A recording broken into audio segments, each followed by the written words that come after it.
सीधे चलेंगे जहां लखनऊ के लोक भवन सभागार में विश्व दिव्यांग दिवस पर कार्यक्रम का आयोजन किया गया है। इस मौके पर दिव्यांगजन के क्षेत्र में उत्कृष्ट कार्य करने वालों को पुरस्कार दिया जा रहा है। सीएम योगी आदित्यनाथ मौजूद है कार्यक्रम में।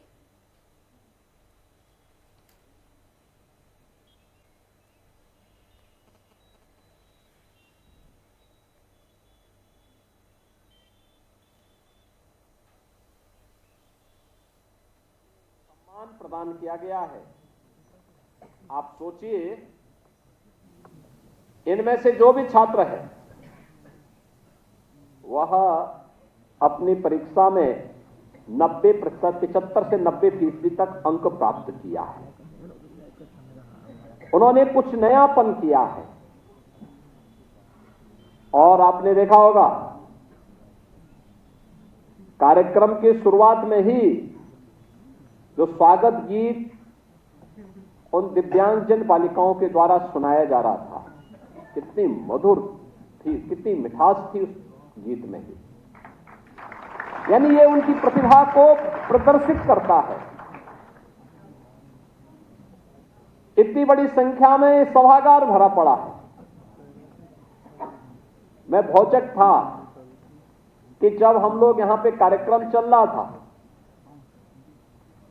सामान्यतः अन्य लोग होते, हो हल्ला सुनता, सब कुछ हो रहा था, होता भी है भाई, 2 लोग होंगे, 4 लोग होंगे, 10 लोग होंगे, बैठे होंगे, आपस में थोड़ा बातचीत कर लेते हैं और उसके कारण पूरा सभागार फिर प्रभावित होने लगता है। मैं देख रहा था, कार्यक्रम चल रहा था, वे सभी बच्चे एक दूसरे से बात भी कर रहे थे, इशारा में सब काम उनका चल रहा था, लेकिन कहीं हो हल्ला भी नहीं था। ये चीजें दिखाती हैं कि कैसे समाज की व्यवस्था चुपचाप की जानी चाहिए, और ये दिखाता है कि कार्यक्रम के लिए अगर चुपचाप तैयारी करेंगे तो रिजल्ट आपकी प्रतिभा को स्वयं प्रदर्शित कर देगा। और यह कार्यक्रम आज उसका प्रमाण है। एक कार्यक्रम आज उसका प्रमाण है।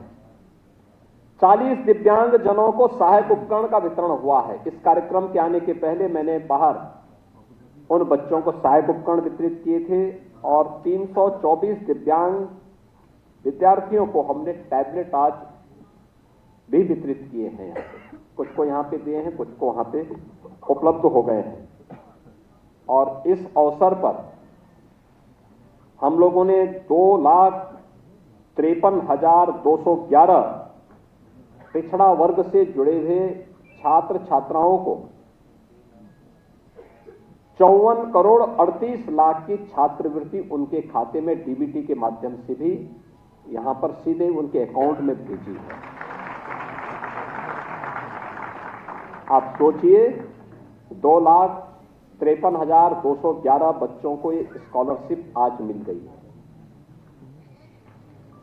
यानी समय के पहले ये सारा कार्य विभाग के द्वारा किया गया है और 28 युवाओं को जो पिछड़ा वर्ग से जुड़े हुए हैं उन्हें कंप्यूटर प्रशिक्षण का प्रमाण पत्र भी आज यहां पर उपलब्ध हुआ है।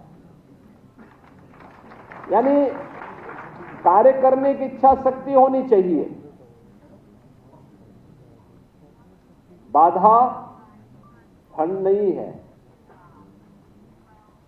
सरकार पैसा देना चाहती है, सरकार संस्थान खोलना चाहती है, लेकिन उस पर समयबद्ध निर्णय लेकर के हमें तेजी के साथ आगे बढ़ना होगा और उस बढ़ने का ही परिणाम है।